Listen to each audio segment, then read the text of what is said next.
नमस्कार। नवरात्रि के 7वें पावन दिन पर आज हम माता काल रात्रि की सरल और आसान भाषा में कथा सुनेंगे।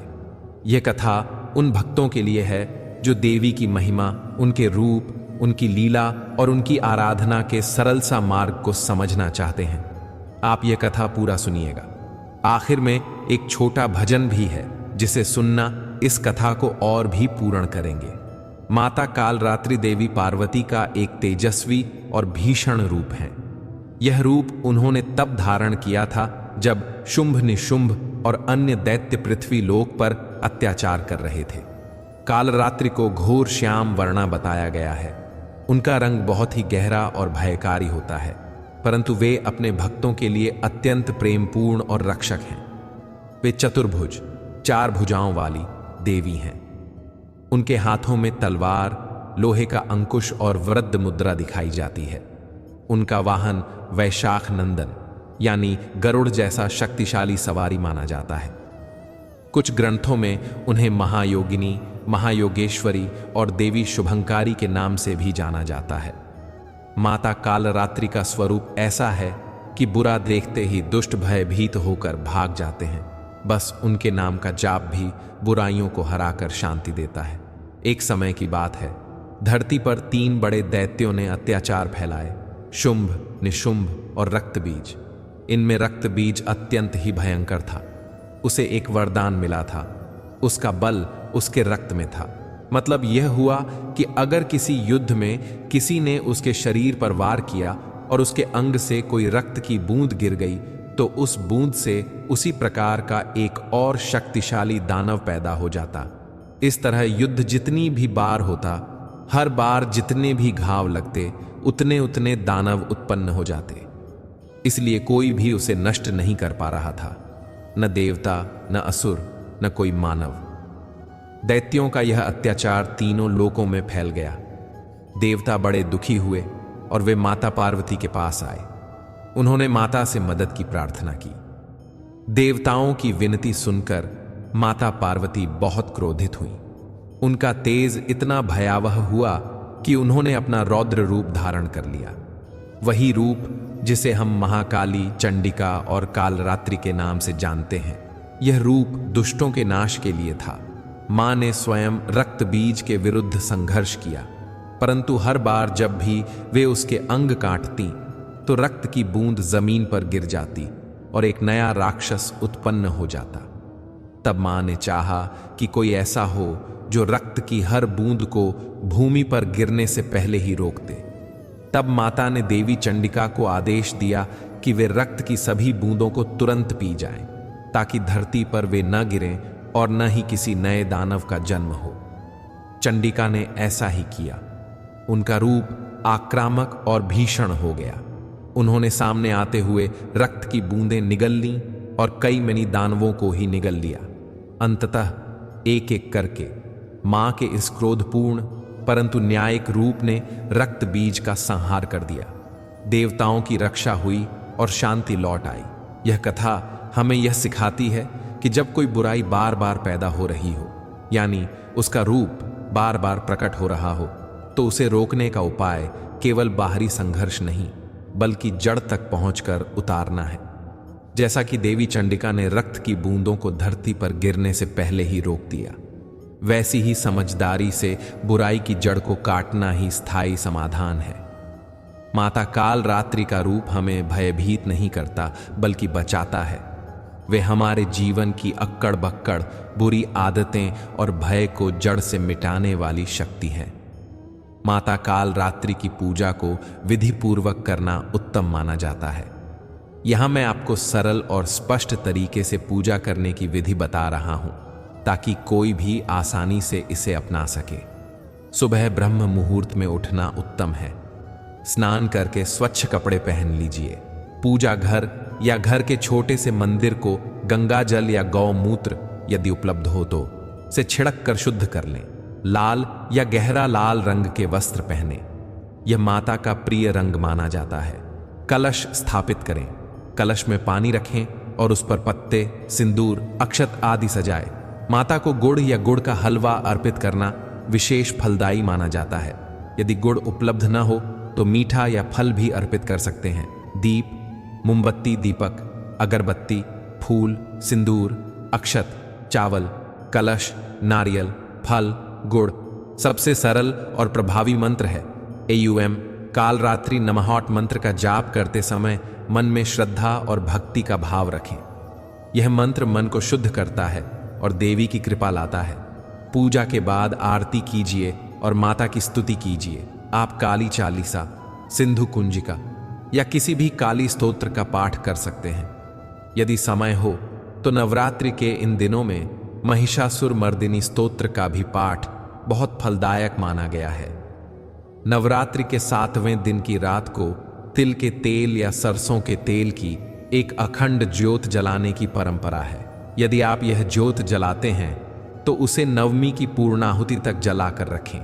ऐसा करने से सप्तमी, अष्टमी, नवमी के तीनों दिनों का महाव्रत संपूर्ण माना जाता है।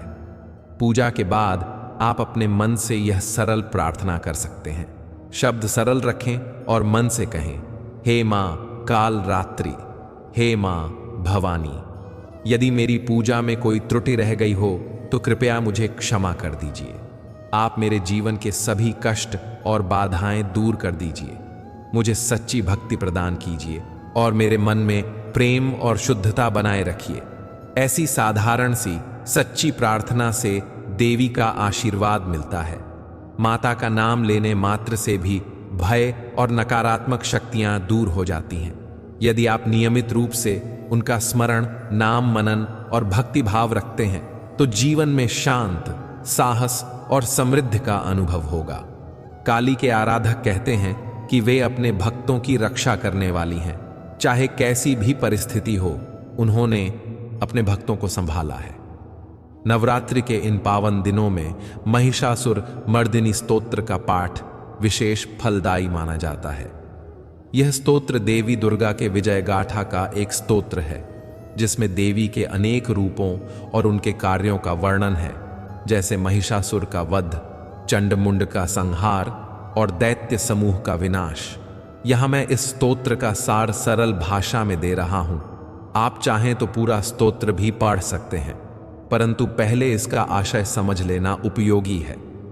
हे देवी, आप सिद्ध संपन्न, तेजस्वी और दैत्य वध करने वाली हो। आपने महिषासुर का नाश करके धरती को शोक मुक्त किया। आप देवताओं की रक्षक हो और आप सर्वत्र प्रियता और करुणा भरी हैं। जिन लोगों का मन आप पर निश्चल है, उनके जीवन से भय, कष्ट और पाप दूर हो जाते हैं। इस स्तोत्र का केवल श्रवण करने से भी बहुत पुण्य फल मिलता है और नवरात्रि में इसका पाठ विशेष रूप से शुभ माना जाता है। आज हमने माता कालरात्रि की कथा सुन ली। यह कथा हमें सिखाती है कि कभी कभी कठोरता में भी करुणा छिपी होती है। कभी कभी तेज रूप ही हमें बचाने के लिए आवश्यक होता है। मां का यह रूप हमें डराने का नहीं, हमें बचाने का है। हे देवता शंकर की प्रिय पत्नी, हे महिषासुर मर्दिनी, आपको नमस्कार। आपकी जय हो। आप दुष्ट इच्छाओं और खराब विचारों के दूतों से और उन लोगों से हमारी रक्षा करती हैं जिनके मन में बुराई भरी रहती है। आप अज्ञानता और बुराई से लड़ने वाली महान देवी हैं।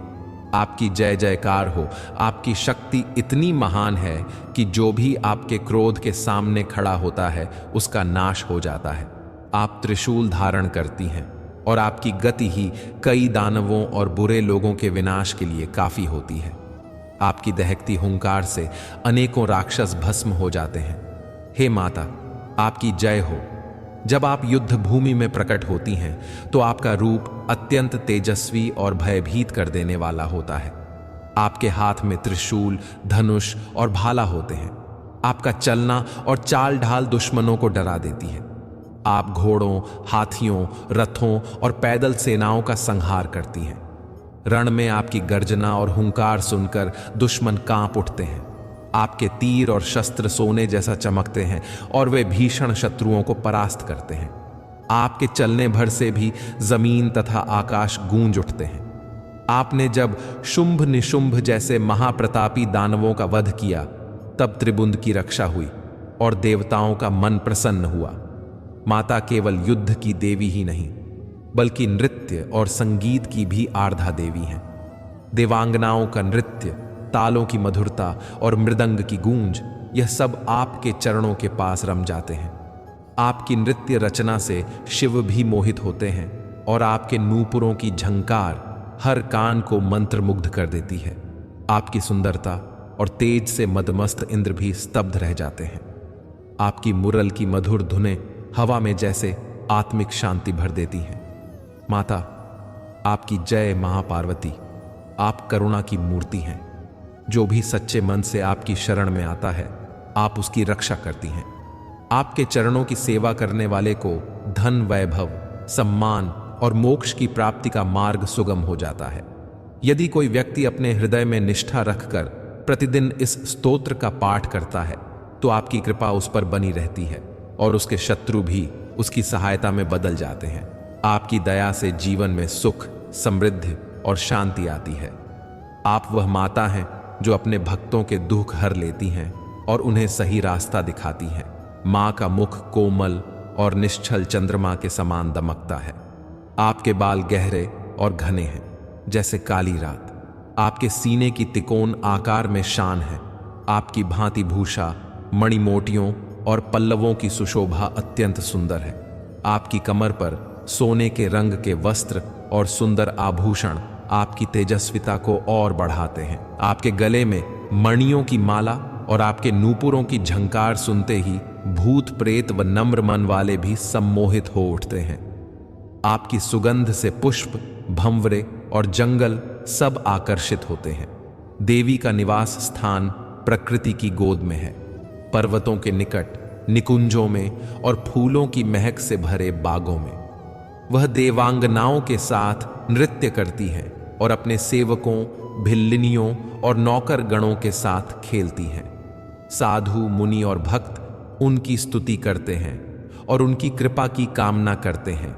उनके आशीर्वाद से जो व्यक्ति धर्म और सत्य का पालन करता है, उसे जीवन में सुख, शांति और मोक्ष का मार्ग मिलता है।